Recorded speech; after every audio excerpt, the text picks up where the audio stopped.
वरिष्ठ पत्रकार सुधीर चौधरी को लेकर एक और बड़ा खुलासा हुआ है।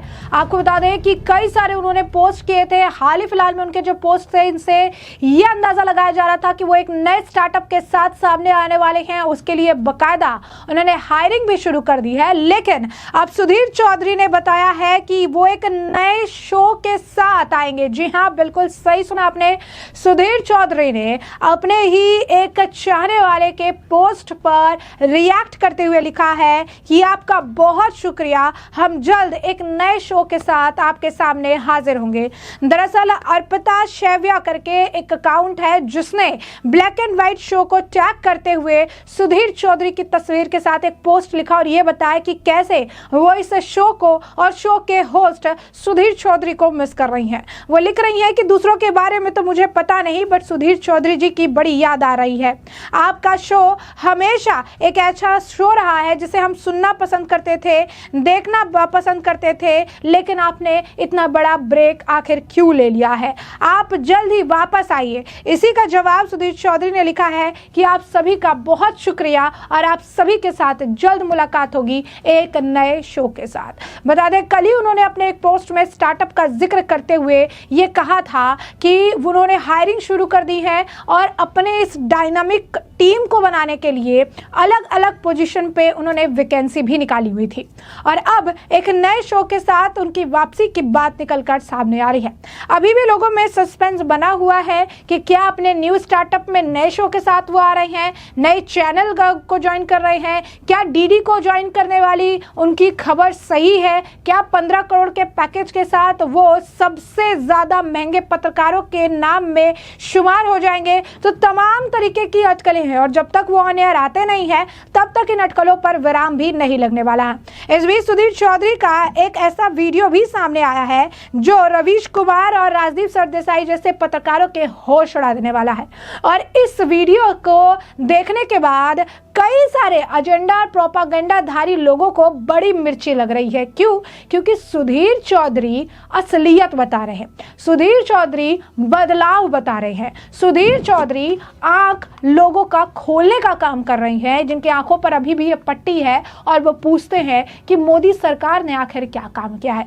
तो लाजिम सी बात है कि जब वो कामों को गिनवा रही है तो कुछ लोग ये कह रहे हैं कि पत्रकार होके ये तो आरएसएस वाले हैं, ये तो बीजेपी वाले हैं, ये तो गोदी मीडिया तमाम तरह। लेकिन कुछ ऐसे भी लोग हैं जो ये कह रहे हैं कि सुधीर चौधरी ने अपनी आवाज शुरू से अंत तक बहुत ही बुलंद तरीके से और स्पष्ट तरीके से सामने रखी है। एक निडर पत्रकार के तौर पर सुधीर चौधरी की छवि आज तक बरकरार है और वो कहीं पर भी अपनी बात को बेबाकी से रखने के लिए जाने जाते हैं।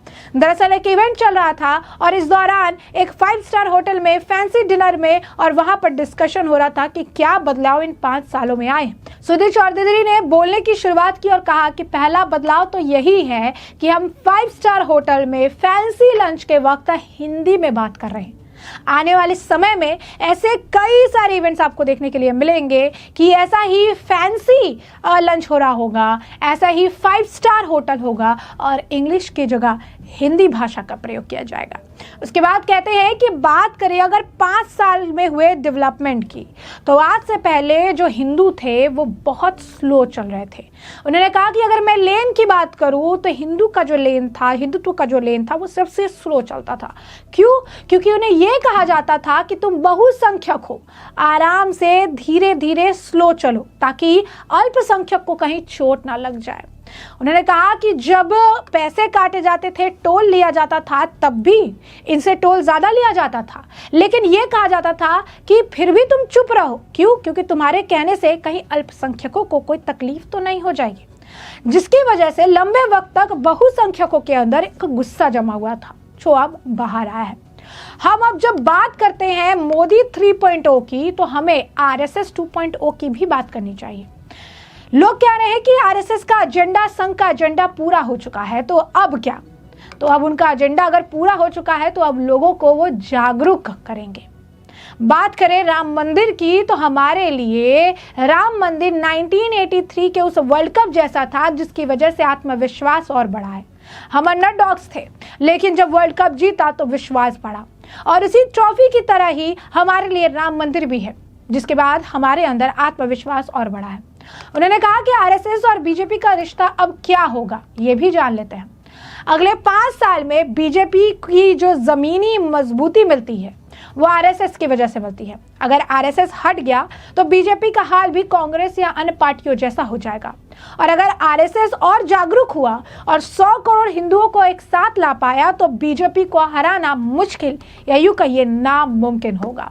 वन नेशन वन इलेक्शन से विपक्षी नेता आलसी बन जाएंगे, ये भी उन्होंने कहा। उन्होंने कहा कि ये तो 6 महीने में जो हवा बनाते थे, एक छोटा सा चुनाव हो गया जीत गए, फिर एक छोटा चुनाव हुआ जीत गए, वो खत्म हो जाएगा। और उन्होंने कहा कि मुझे नहीं लगता है कि 5 या 10 साल कोई इंतजार कर सकता है धैर्य के साथ सत्ता में आने के लिए। उन्होंने कहा कि हमारे देश में ऐसी पार्टियां हैं जो कभी दलित के नाम पर वोट मांगती है, मुस्लिम के नाम पर वोट मांगती है, ओबीसी की भी अलग से पार्टियां हैं, लेकिन अगर सब एक साथ एक हिंदू की तरह वोट करे तो बीजेपी का वोट शेयर बहुत बढ़ जाएगा और उन्हें हराना मुश्किल हो जाएगा।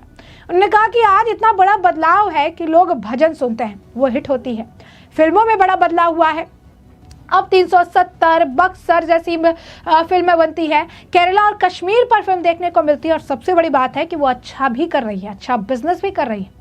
उन्होंने कहा कि जय श्री राम को भी कुछ लोगों ने राजनीति से जोड़ दिया है। अगर आप जय श्री राम कहते हैं तो कुछ लोगों को लगता है कि एक पर्टिकुलर पार्टी से है, ये एक पर्टिकुलर पार्टी की बात करता है। उन्होंने कहा कि क्रिसमस ट्री फैशनेबल है, इफ्तार पार्टी फैशनेबल है, लेकिन टीका लगाकर व्रत करना फैशनेबल नहीं है। लेकिन अब लोग मंदिर के बाहर भी टीका लगाकर रखेंगे। जो शर्मिंदगी थी अब वो खत्म हो गई है और ये बड़े बदलाव हुए हैं और आने वाले समय में ये बदलाव और ज्यादा देखने के लिए मिलेंगे। बस क्या था, उनके इसी बयानों को लेकर कुछ लोगों को काफी ज्यादा मिर्ची लग गई।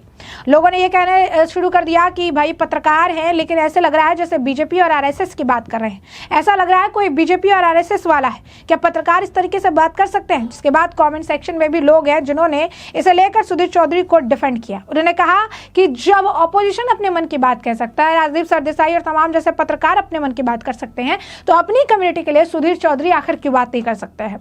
उसके बाद कुछ लोग ये भी कह रहे हैं कि हिंदू अब जाग चुका है, हिंदू अब पहले जैसा नहीं है, हिंदुत्व के लोग जाग चुके हैं और वो समझ चुके हैं कि उन्हें क्या करना है। कुछ लोग कह रहे हैं कि मैं एक हिंदू हूं, मैं 5,000 रुपए हर साल देता हूं, मैं जो है टैक्स भरता हूं, सारी चीजें करता हूं, मुझे पता है ये दर्द क्या है। अगर राजदीप सरदेसाई मुस्लिम्स के बारे में बात कर सकते हैं तो सुधीर चौधरी अपनी कम्युनिटी के बारे में क्यों बात नहीं कर सकते हैं?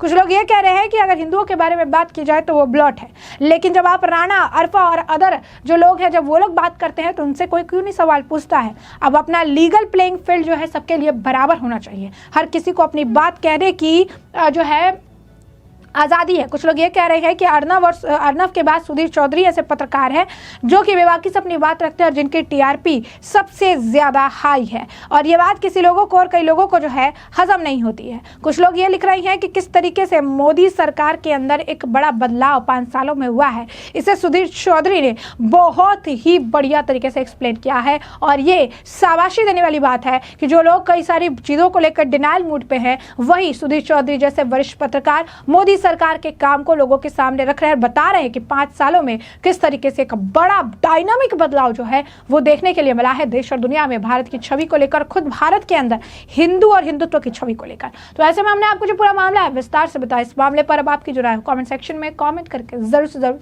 साझा करिएगा। धन्यवाद।